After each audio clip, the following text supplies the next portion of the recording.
Official. इजे हल्का हल्का सरूर हो सब तोरे नजर के कसूर हो।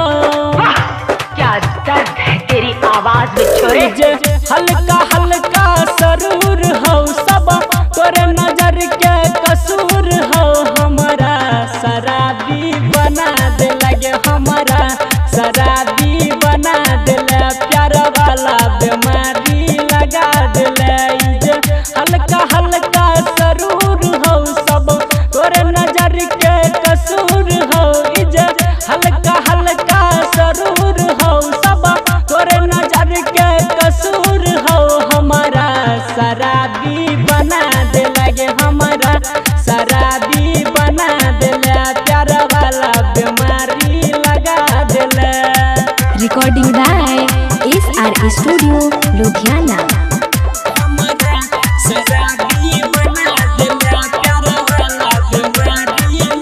Present by new Dhun official. तोरे कराना में कह गे हमारा गाँव के पगलवा गे, पी पी के सिकरेट गई गाजा चलियो बुरा हलवा गे। क्या दर्द है तेरी आवाज में छोरे।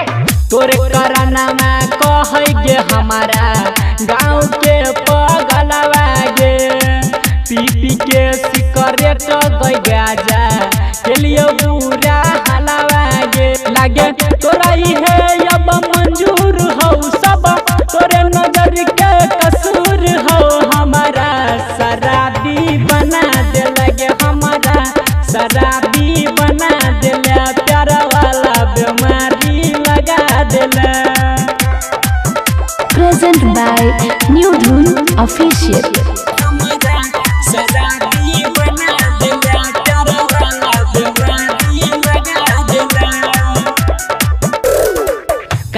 कान तक के लियो गे अखिया दुनू हमें ना लगे, तब न किया पूछो छी हमारा से जान सवाल गे। क्या दर्द है तेरी आवाज में छोरे। कान तक के लियो गे अखिया दुनू हमें ना लगे, तब न किया पूछो छी हमारा से जान सवाल लगे।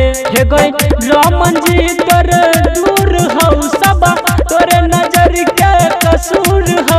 हमारा शराबी बना दे लगे, हमारा शराबी